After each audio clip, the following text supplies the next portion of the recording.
भारत में राष्ट्रवाद। जैसे कि आप हम चैप्टर पढ़ रहे हैं भारत में राष्ट्रवाद। देखिए आपका चैप्टर नंबर 2 है हिस्ट्री का, भारत में राष्ट्रवाद। इसके बहुत विभिन्न क्वेश्चनों का आपको वीडियो मिल चुका है। अब हम अति लघु उत्तरीय और दीर्घ उत्तरीय क्वेश्चन जो आपके 2 नंबर और 4 नंबर में आते हैं उसके बारे में पढ़ेंगे। पहला क्वेश्चन है, भारत छोड़ो आंदोलन क्यों प्रारंभ करना पड़ा और इसका प्रमुख नारा क्या था। देखिए भारत छोड़ो आंदोलन बेसिकली ये नारा नहीं था, बेसिकली स्टार्ट किया गया था उस समय था अंग्रेजों भारत छोड़ो, अंग्रेजों भारत छोड़ो नारा था। तो उसी में गांधी जी ने समय देखते ही उन्होंने इसका क्या कर दिया, इस अवसर को देखते गांधी जी ने करो या मरो का भी नारा दे दिया।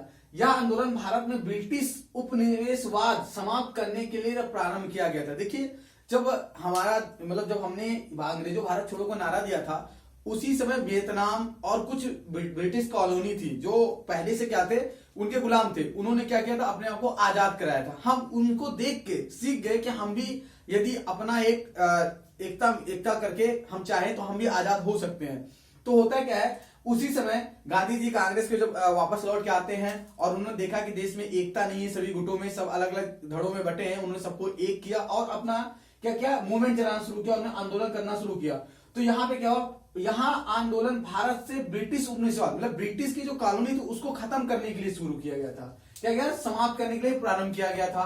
और ये किसके कारण आया था, उस समय देश में क्या था, एक क्रिप्स मिशन आया था, वहां पे भारतीयों को क्या मिली थी, असफलता मिली थी। उसके बाद यह निर्णय किया गया कि इस आंदोलन का नारा अंग्रेजों भारत छोड़ो कहा जाएगा। क्रिप्स मिशन बेसिकली एक अंग्रेज सैनिक था, कह सकते हैं उनका जनरल डायर था जो लेके आया था, इंग्लैंड द्वारा क्रिप्स मिशन भेजा गया था। उसमें कुछ चीजें थी जिसको भारत के खिलाफ थी, इसलिए उन्होंने क्या, भारत वाले लोगों ने इसको मानने से इनकार कर दिया। उसके फलस्वरूप क्या हो गया, भारत इस आंदोलन का नारा दिया अंग्रेजों भारत छोड़ो। और इसी समय पर गांधी जी ने एक और नारा दे दिया, गांधी जी ने इस अवसर पर नारा दिया करो या मरो का नारा दिया। या तो अब देश को आजाद करो या तो मर जाओ, निपट जाओ। ठीक, इसके बाद आता है आपका अगला क्वेश्चन है, पूर्ण स्वराज का उद्घोष कब और किसके द्वारा किया गया। देखिए ये क्वेश्चन जनरली आप हर साल 26 जनवरी को मनाते हैं।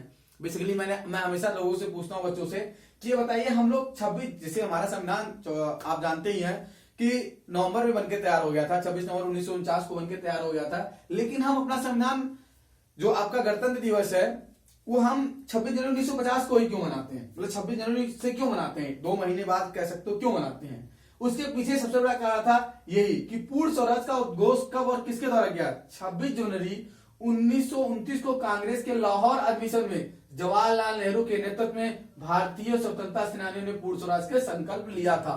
क्योंकि क्या हुआ था, देखिए होता क्या है, जब असहयोग आंदोलन और अवज्ञा आंदोलन, कई आंदोलन चल रहे थे, उसी में आपका चल रहा था असहयोग आंदोलन चल रहा था। इसमें क्या हुआ, सभी गुट अलग अलग क्षेत्रों में विभाजित थे, जिसको देख के क्या हुआ, कुछ लोग नेता वहां पे कुछ लोग क्या चुनाव लड़ना चाहते थे, कुछ लोग कुछ और करना चाहते थे। इन सभी के विचारों में क्या हुआ, जब 1929 में अधिवेशन हुआ कांग्रेस में, तो वहां क्या नाम है, कह सकते हैं कि जो जवाहरलाल नेहरू जी ने थे, क्योंकि वो उन्होंने अध्यक्ष थे, इसलिए यहाँ पे हमेशा जवाहरलाल नेहरू जी का नाम इसलिए आता है क्योंकि उसमें जो वहां पे बैठक की गई थी उसकी अध्यक्षता जवाहरलाल नेहरू जी कर रहे थे, इसलिए उनके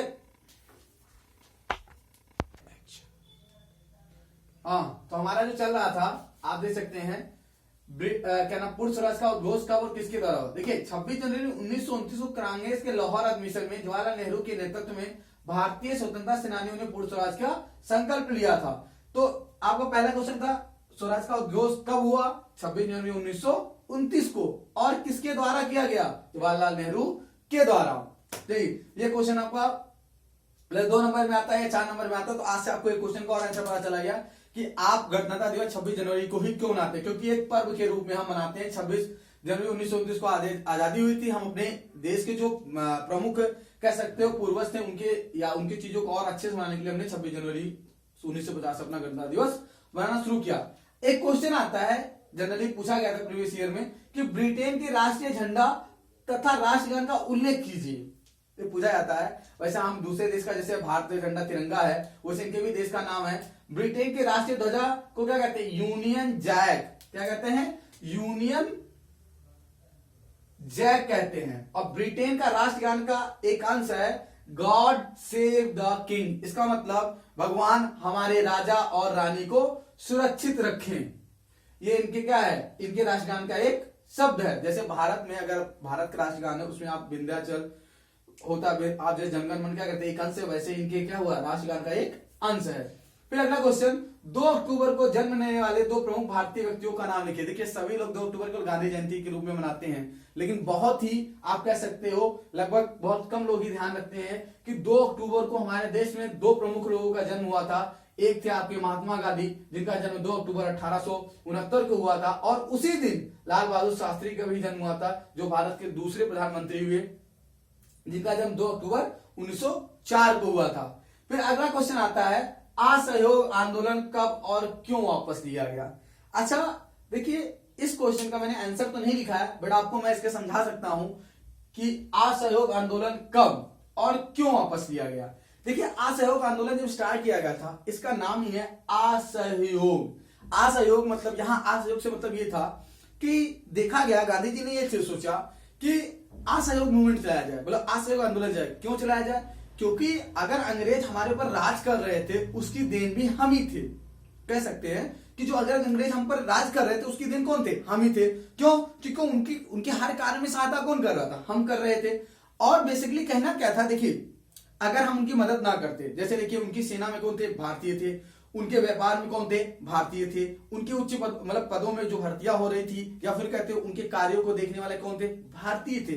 तो उन्होंने क्या किया, एक मूवमेंट चलाया, या कह सकते हो आंदोलन चलाया, कि जितने भारतीय हैं धीरे धीरे करके आपको क्या अंग्रेजों का साथ छोड़ना है। इसलिए चलाया था असहयोग आंदोलन।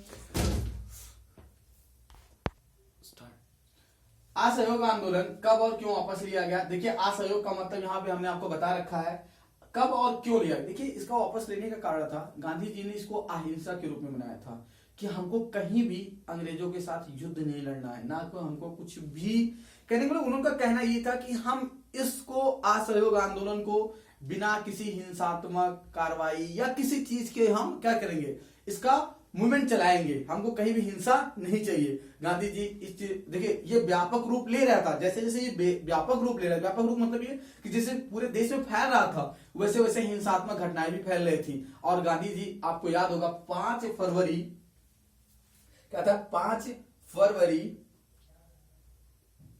1922 अगर याद हो आपको, चौरी चौरा कांड गोरखपुर में होता है।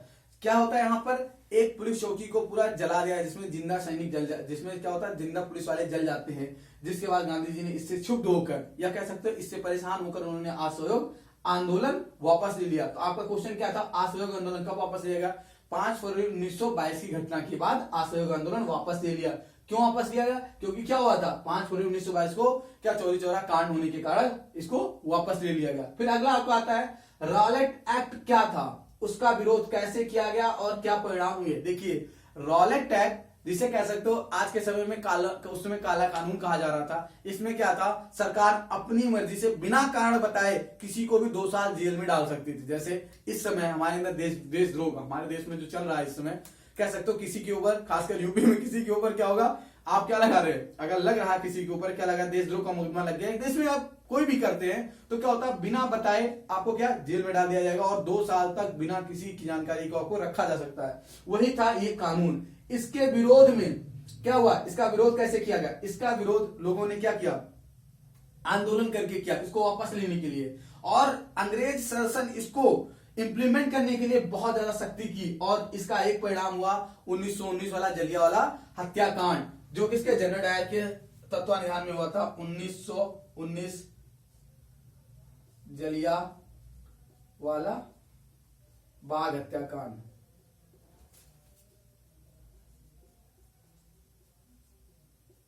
ये क्या था, ये क्या करता था, ये देखो रॉलेट एक्ट आया इसीलिए गया था ताकि कांग्रेस के जो बड़े बड़े नेता थे उनको बिना बताए अंदर डालो, मतलब जेल में डाल दो। और इसके तहत कम से कम 1 लाख कार्यकर्ताओं को, कांग्रेस के 1 लाख कार्यकर्ताओं को क्या किया था, जेल में डाल दिया गया था। क्यों? क्योंकि वो क्या कर रहे थे, इसका विरोध कर रहे थे। इसकी वजह से लगभग 1 लाख कार्यकर्ताओं को क्या किया गया, जेल में डाल दिया गया। और इसका परिणाम क्या हुआ, 1919 में जलियांवाला बाग हत्याकांड की मतलब एक हत्याकांड हो गया, जिसकी वजह से क्या हुआ, कह सकते हो ये रॉलेट एक्ट बाद में इसको वापस किया गया। फिर आता है आपका नमक सत्याग्रह कब प्रारंभ किया गया था और उसका संक्षिप्त विवरण दीजिए। देखिए नमक सत्याग्रह क्यों चालू किया गया था। नमक सत्याग्रह का चालू जो किया था 1900 क्या गया था 1930 में वायसराय, देखिए 1930 में स्टार्ट किया गया था। कब किया गया था 1930 में, अच्छा 1930 में किया गया था, ठीक। और इसी का ध्यान रहो तो उस समय कौन था, कह सकते हो उस समय जो हमारे यहाँ का वायसराय था वो इरविन था। इसे पूछा जाता है गांधी इरविन समझौता क्या था। देखिए गांधी इरविन समझौता क्या था। गांधी जी ने नमक आंदोलन तोड़ने से पहले वो सोच रहे थे ऐसा कौन सा, मतलब उन्होंने बहुत दिनों तक सोचा ऐसा कौन सा जल मिले जो अमीरों और गरीबों सभी को, मतलब सबको एक जोड़ सके, जिसके लिए सब लोग तैयार हो सके। देखिए क्या था, जब आंदोलन स्टार्ट होता था तो अमीर तबका क्या होता था, प्रथम विश्व युद्ध की वजह से वो अमीर हो चुके थे, व्यापारी जो थे व्यापार की ओर देखते थे, गरीब क्या थे वो जमींदारों से जमीन छुड़ाने के लिए प्रयास करते थे कि उनकी जमीन ही माफ कर दिए। तो गांधी जी ने कुछ ऐसा ढूंढा, वो सोच रहे थे क्या, तो उनको क्या मिला, नमक। क्यों, क्योंकि नमक ऐसी चीज है जो आपके हर खाने में यूज होता है, हर जगह यूज होता है। और क्या था, अंग्रेज नमक पर भी कर लेते थे। तो गांधी जी अपने 79 अनुयायियों के साथ दांडी, कह सकते हो दांडी से अपने साबरमती आश्रम से स्टार्ट किया, 1930 में प्रारंभ किया था और लगभग 240 किलोमीटर चलकर आप वहां पहुंचे दांडी नामक जगह पे पहुंचे और वहां पे उन्होंने पानी को उबालकर नमक बनाकर नमक कानून को तोड़ा। और इस देखिए प्रारंभ किया था 1930 में, 240 दिन चला और रोज ये 10 किलोमीटर चलते थे और जनसभाएं करते थे और लोगों को क्या करते थे, मोटिवेट करते, या कह सकते हो सबको एक सूचना प्रदान करते थे देश में इससे जुड़ने के लिए। और क्या अपने सारे नौजवानों के साथ गए और पानी उबालकर उसका क्या किया, उन्होंने नमक बनाकर कानून को तोड़ा, जिससे क्या हुआ हमारे देश में क्या एक हिसाब से नमक हो गया। और ध्यान रखिएगा गांधी जी ने इरविन को 11 समझौते, मतलब 11 समझौतों का एक पत्र लिखा था, जिसमें एक क्या था, नमक कानून, नमक बना के क्या करना था, तोड़ना था। इसके साथ इसके बाद ये क्या हो गया, आपका कंप्लीट होता है और इसके बाद का क्वेश्चन अगली वीडियो में आपको